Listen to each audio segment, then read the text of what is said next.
Good morning, it's Thursday, it's 9 o'clock and I'm here for New Year's Day special park run at Osterley Park, and I'll be looking at the accessibility as I go around the course, so let's go. Osterley Park is a National Trust estate in West London, and the park run takes place around the main parklands. For park run, parking, you use the main car park off Jersey Road, and it's free to park here for park run. I've visited Osterley a few times, and there is always a park run marshal directing cars into the car park to the left. However, the accessible parking is actually to the right. If you speak to the marshal as you pass them, they'll allow you to drive into this section to park in the accessible area. The parking surface here is compacted earth with no marked out bays. There is simply a designated area for blue badge holders, which is the closest section to access the main path. Once parked, it's around 300 metres along the main path past the lake to reach the main estate house. This is where parkrun both starts and finishes. Just past the main estate house there is a public toilet block. This includes male and female toilets plus a separate accessible cubicle. You don't need a radar key to access the accessible toilet. Inside, the cubicle is spacious, clean and perfectly suitable. The course here is a 2-lap route around the very pretty grounds.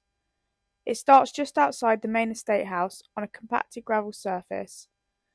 Most of this is well bedded in, although there are a few areas where the gravel is slightly looser. The start line itself is quite wide.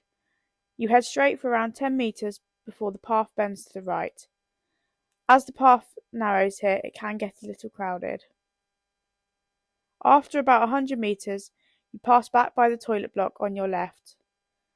The path then bends around to the left and is still fairly congested at this point, so it's one to take care with. You stay on this path for around 400 metres. The surface along here is slightly smoother and there is a gentle decline in places, so I was able to pick up a bit of speed. That said, on lap 1 it's still quite busy, so I made sure to cool out when looking to pass other runners. At the end of this path you take a right turn. For parkrun, the vehicle access gate is opened, creating a nice wide entrance to run through. This leads you onto a compacted earth path through a tree-lined section, with the M4 running alongside on the left.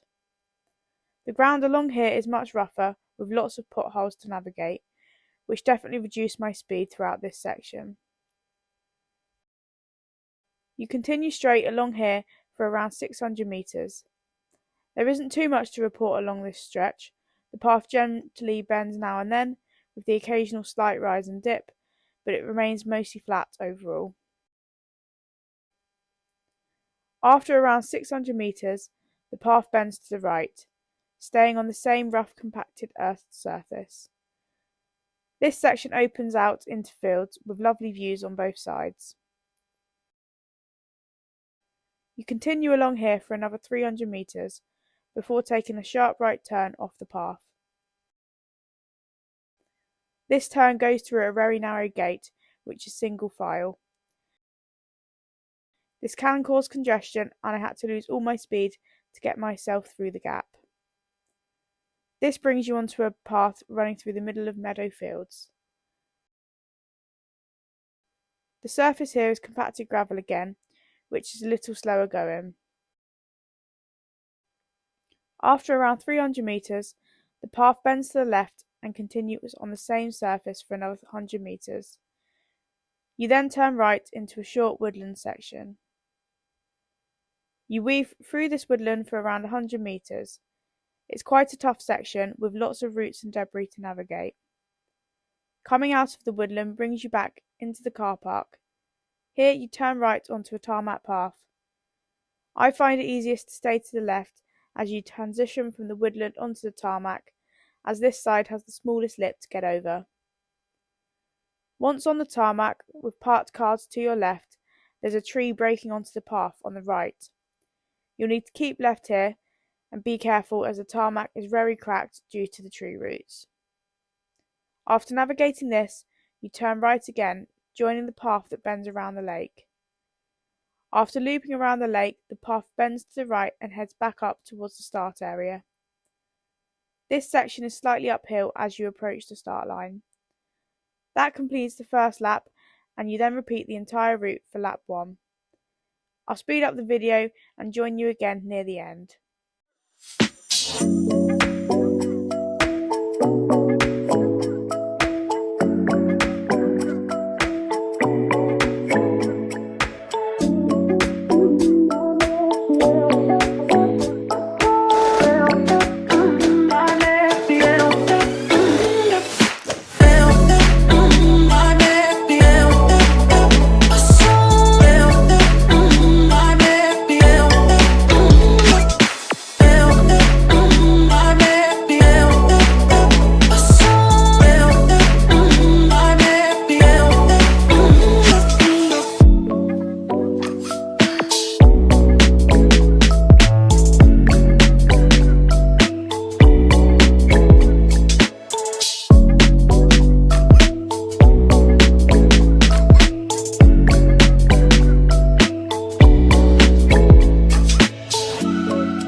So now we're finishing most of the second lap and heading back towards where we started. The finish soon comes into view. The finish funnel is positioned over to the right on the grass, which means you need to cover around 10 metres on the grass. It was quite cold today, so the grass was fairly firm, but it does make for a slightly slower finish. The rest of the finish funnel remains on the grass. After collecting your finish token, you then head left back onto the hard surface area by the main estate building, where the barcode scanners are located. Today the scanners were positioned at the bottom of the steps, making them easy to access. On previous visits I've seen the scanners set at the top of the stairs. On those occasions the run director was happy to help by bringing a scanner down, so don't hesitate to ask for assistance if needed. Today's parkrun time was 29 minutes and 27 seconds, finishing in position 236 out of 472 parkrunners. So that's New Year's Day parkrun done here from Osterley.